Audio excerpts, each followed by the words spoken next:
Estamos aqui com o programa Ao Redor da Mesa. Eu sou o pastor Pedro Lino. Eu sou Fabiana Lino. E o tema do programa hoje é Um lugar à mesa de Deus. Roda a vinheta.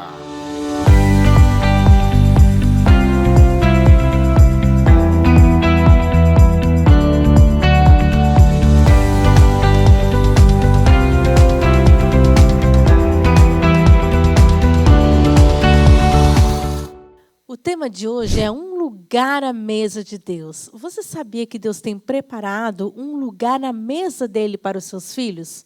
Nós vamos falar sobre esse tema hoje e eu tenho algumas perguntas ao pastor Pedro. Pastor Pedro, a primeira pergunta é a seguinte: que tipo de mesa é essa que Deus tem preparado para os seus filhos? Uma mesa maravilhosa, Fabiano, uma mesa linda, maravilhosa e perfeita. Agora, o simbolismo da mesa na Bíblia é muito forte. Por isso que nós estamos tentando trazer esse simbolismo aqui para a igreja e para o nosso programa, para que os irmãos entendam a importância da mesa.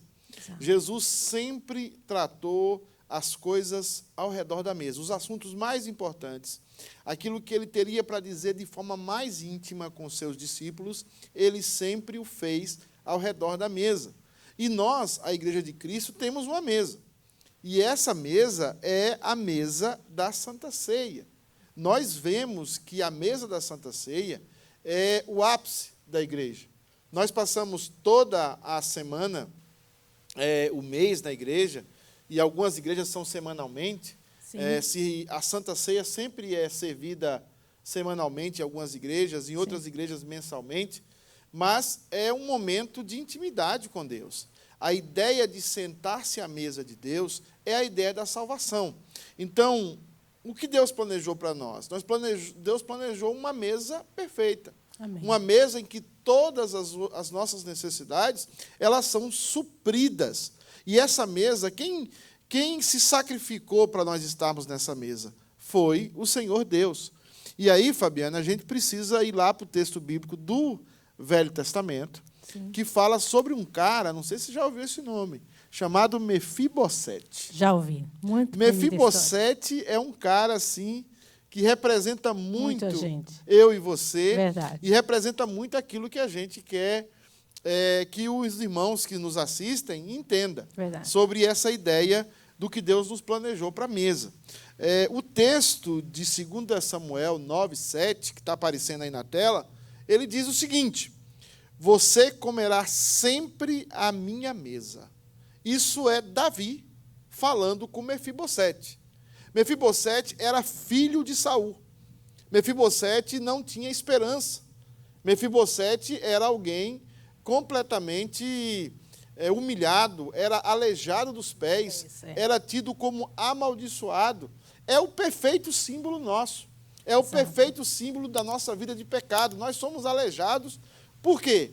Porque nós nascemos em pecado. E nós não poderíamos sentarmos à mesa de Deus. Sentar à mesa de Deus é um grande privilégio. E o que é que Deus fez? Deus usou de bondade para conosco.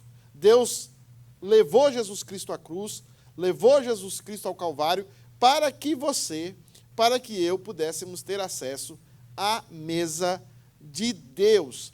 E a mesma coisa foi com Mefibosete. Davi usou de bondade para com ele, restaurou tudo que Mefibosete havia perdido e ele passou a comer na mesa do rei. Então, Deus planejou essa mesa maravilhosa, mas nós temos negligenciado essa mesa e não estamos, primeiro, restaurando essa mesa inicial, que é a mesa com Deus, e, consequentemente, o que acontece? As outras mesas da nossa vida têm sido deixadas em segundo plano. Mas Deus planejou, Fabiana, uma mesa maravilhosa para nós. Amém, amém. Espero que você e sua família estejam sentados, desfrutando desta mesa, né? Senão, vamos aprender um pouquinho mais sobre a mesa. Qual é o princípio da mesa de Deus para os cristãos? O princípio da mesa de Deus para os cristãos é o princípio da comunhão. É o princípio da intimidade. Uau. Por que muitos casamentos se acabam? Por que muitos relacionamentos se acabam? Porque esses relacionamentos não sabem a importância da intimidade. Então, Muitos casamentos, eles só se apegam à intimidade sexual. Eles só se apegam ao sexo. E aí, o que é que a Bíblia fala sobre isso? A Bíblia diz que a relação sexual é muito importante, que deve estar no casamento, mas deve haver uma interação. A Bíblia fala que o marido tem que amar a esposa e dar a vida por ela. E que a esposa deve ser submissa ao marido, trabalhando junto com ele e ajudando ele. Para isso, precisa haver um diálogo. Para isso, precisa haver uma interação. Se não há uma interação, se não há um diálogo, o que é que acontece? Acontece a separação, acontece a falta de comunicação. Então, o maior princípio da mesa de Deus é a nossa intimidade com Deus. Amém. E quando a nossa intimidade com Deus ela é restaurada, quando você restaura a sua vida de oração, quando você restaura a sua vida de ter o seu momento devocional com Deus, todas as outras coisas são consequência disso.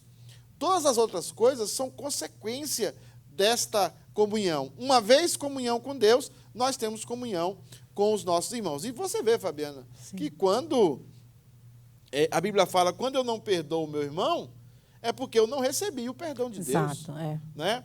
Então, é muito importante, nesse momento, você entender esse princípio. O princípio da intimidade. Amém. Deus deseja intimidade com seus filhos. E gente que é íntima de Deus tem um casamento com intimidade, tem intimidade com os filhos, tem intimidade com os amigos, e essa intimidade, muitas vezes, e na maioria das vezes, gera uma relação de confiança, gera uma relação com alicerces profundos. Amém. Uma perguntinha que fica aí no ar é: você tem intimidade com Deus? É uma coisa de se pensar e buscar esta intimidade com Deus, não é? A outra pergunta, pastor: como fazer, agora juntando as famílias, né, mais diretamente a família, como fazer para que uma família se sente à mesa de Deus? Bem, obviamente, irmãos, que nós cremos, Fabiana, que a salvação, ela é uma salvação que pertence a Deus. O livro de Jonas diz que a salvação pertence ao Senhor. Mas nós temos a nossa responsabilidade pessoal. Nós temos a nossa responsabilidade com os nossos filhos. Nós temos a nossa responsabilidade com o nosso cônjuge. E é por isso que eu quero chamar a sua atenção. Eu quero chamar a sua atenção, por quê? Porque nós cremos na eleição. Nós cremos na predestinação, nós somos presbiterianos, somos reformados, mas cremos na responsabilidade que cada um tem de fazer as coisas corretamente, de plantar corretamente a semente correta, no tempo certo, no terreno certo. Então, para que isso aconteça, a primeira coisa, você precisa ter uma vida de oração. Você precisa ter uma vida de busca a Deus. E eu estou falando aqui com os pais, com os homens. É interessante esse dado, Fabiana, mas a maioria dos homens não tem uma vida devocional. É interessante que vida devocional está mais ligada às mulheres. É verdade. A vida devocional está mais ligada às mulheres, oram mais do que os homens. As mulheres buscam mais a presença de Deus do que os homens. Você vê isso, viu, Fabiana? Nas programações da igreja. Claro. Você vai lá, qual é a programação das mulheres, né? A mulher tem o momento dela, tem o chá dela, o chá dela, o café da tarde, mas tem o jejum e oração. As mulheres não abrem mão do jejum e oração. Aí os homens? Os homens não abrem mão do futebol, não abrem mão do churrasco. Lamentavelmente. Então, os homens gostam de uma palestra, mas que seja rápida, para depois eles irem jogarem alguma coisa, futebol, ping-pong. Mas eles não são muito dados à vida de oração e à vida devocional. Então, a primeira coisa para você fazer o seu filho sentar à mesa é ter uma vida devocional. Amém. E ter uma vida devocional, irmãos, faz muita diferença. E é por isso que eu quero chamar a atenção para você, pai. Tá? Chamar a atenção para você. Para você tendo uma vida devocional, o que é que vai trazer o seu filho para a mesa? Uma palavrinha importante: coerência. Os nossos filhos observam a nossa coerência. É isso que os nossos filhos observam. Eles são primeiros a saber que nós não temos palavra, são os primeiros a saber que nós somos egoístas, são os primeiros a saber quem nós verdadeiramente somos.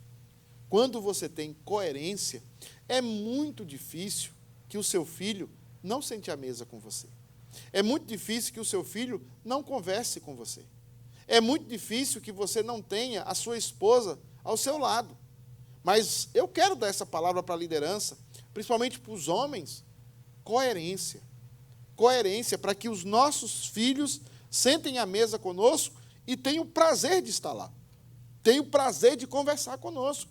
Porque, Fabiana, um homem que não é coerente, o que acontece? Destrói uma casa, né? Sim. Destrói uma família. Porque ele será uma mentira Exatamente. ambulante.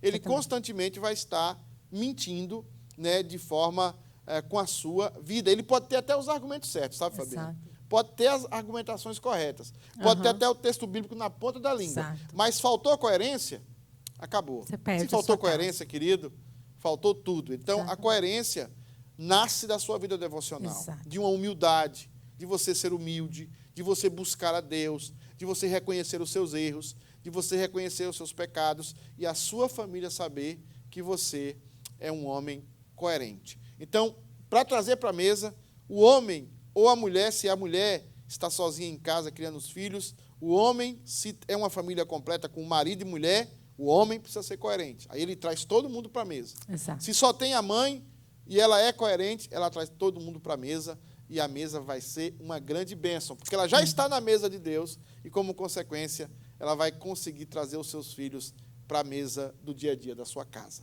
Amém. Que sejamos coerentes. Esta é a palavra para você. Que nós sejamos coerentes no nosso viver, no nosso falar, no nosso agir. E, sendo assim, Deus abençoa, né? Deus nos abençoa. Mais uma pergunta, pastor, aqui é: Deus aceita todos, de qualquer maneira, para que se sente essa mesa? De qualquer jeito, a gente pode sentar na mesa de Deus? Não, isso é uma ideia também para os nossos filhos. Às vezes nós trazemos até os filhos para a mesa, né, Fabiana? É. E ao trazer os nossos filhos para a mesa, eles vêm de qualquer jeito. Aham. A gente precisa entender que aquele momento é especial. Exato. A família precisa entender que a mesa é um momento especial. E Deus não traz todo mundo para a mesa, não. Tá? A mesa de Deus precisa ter alguns requisitos. E o principal requisito é Jesus Cristo. Amém. Sem Jesus, não podemos nos achegar a Deus. Sem Jesus, não podemos ir à presença do Pai. Né? Jesus diz: eu sou o caminho, a verdade e a vida. Ninguém vem ao Pai, senão por mim. Mas, para ir para essa mesa e sentar aos pés, nós precisamos pregar Jesus para os nossos filhos. E aqui eu quero dar uma palavra para os imigrantes. E aqui eu quero falar para os imigrantes. É importante, no último programa nós terminamos falando sobre a ideia de não termos idolatria com os nossos filhos. Exato. Não idolatrarmos os nossos filhos. Exato. E eu quero dar essa palavra para os imigrantes, porque nós precisamos urgentemente, de forma urgente, pregar o evangelho para os nossos filhos. E nós, Fabiana, é o seguinte: nós deixamos isso para a igreja. Para a igreja, exatamente. Isso Quem eu vai ia falar. pregar para o meu filho é a igreja. Aham. Quem vai pregar é o pastor de jovem, é o Exato. pastor. A professora da salinha. Exatamente. É ela que pregará para os nossos filhos. Exato. E isso é um erro. Isso é um erro. Porque para sentarmos à mesa de Deus, para que os nossos filhos sentem à mesa de Deus, nós precisamos anunciar o evangelho aos nossos filhos. E aqui, querido imigrante, querido irmão que está aqui chegando nos Estados Unidos, reserve um tempo para que você pregue o evangelho para os seus filhos. Reserve um tempo para que a pregação do evangelho seja uma realidade dentro da sua casa. E é importante pregar o evangelho todo. E como é que nós pregamos o evangelho? Em primeiro lugar, nós temos que falar para os nossos filhos que eles são pecadores, que eles caíram, que eles necessitam da graça de Deus, que eles não são bonzinhos, que eles não têm um bom coração. Eles precisam entender que eles são pecadores. E quando você faz o seu filho entender que ele é pecador, você tem que dizer, sendo pecador, viu, Fabiana? Ele vai para o inferno. Deus é justo. Existe um Deus que julgará todos os homens. E Verdade. Deus não terá, essa frase é forte, viu, Exato. Fabiana? Não terá Deus por justo. não terá por inocente Inocente. o culpado. Exato. Então, você prega o evangelho para o seu filho, em primeiro lugar, falando que ele é pecador. Segundo lugar, dizendo para ele, tem uma condenação eterna. Mas não pode ficar aí. Se ficar aí, está incompleto. é Sim, isso? fica totalmente incompleto. Tem uma terceira coisa que você pode falar para o seu filho. Deus providenciou um Salvador. Deus providenciou alguém Exato. que vai ser lançado no inferno por você. Que já foi lançado no inferno por você. Que já pagou a dívida, Que já né? pagou a dívida que você Exato. tem se você crê. Então, se você crê, Jesus Cristo já pagou a dívida. E aí você Amém. prega Jesus. Exato. E aí você fala Jesus. E ao pregar Jesus, Fabiano, o que acontece? E ele aceita Jesus, você tem que falar para ele, agora você tem o Espírito Santo, meu filho. Exato. E agora você prega o evangelho para ele como? Na santificação. Amém. Se santifique, meu filho, cresça nessa graça, cresça nesse conhecimento. Então, Na perseverança. não pode sentar todo Verdade. mundo à mesa. Ele não é qualquer pessoa. Mas nós precisamos pregar o evangelho para os nossos filhos. Meu filho, você é pecador. Meu filho, você é merecedor do inferno. Mas Deus providenciou a salvação. É de graça. Ela está em Jesus Cristo. Aceite a Jesus Cristo, meu filho, como seu único e suficiente Salvador. E se ele aceitar verdadeiramente, o Espírito Santo faz habitação nele. E tudo muda na vida dele. E agora você, como pai, como mãe, será copartícipe de educar o seu filho na santificação. E fazê-lo priorizar a mesa de Deus. É tão Amém. bom, né, Fabiana? Amém. Quando os nossos filhos não somente estão sentados na nossa mesa de casa, mas também estão sentados na mesa de Deus. Não é verdade? Uau, isso é isso aí. importante. Deus nos chama a que sejamos alguém que se senta à mesa de Deus. E é por isso que eu quero terminar a minha fala aqui, Fabiana, com um texto de Lucas. Tem um texto aqui de Lucas 22, 29 a 30. Eu queria que o nosso ouvinte aí, a pessoa que nos assiste, né, prestasse atenção nesse texto, lesse esse texto em casa.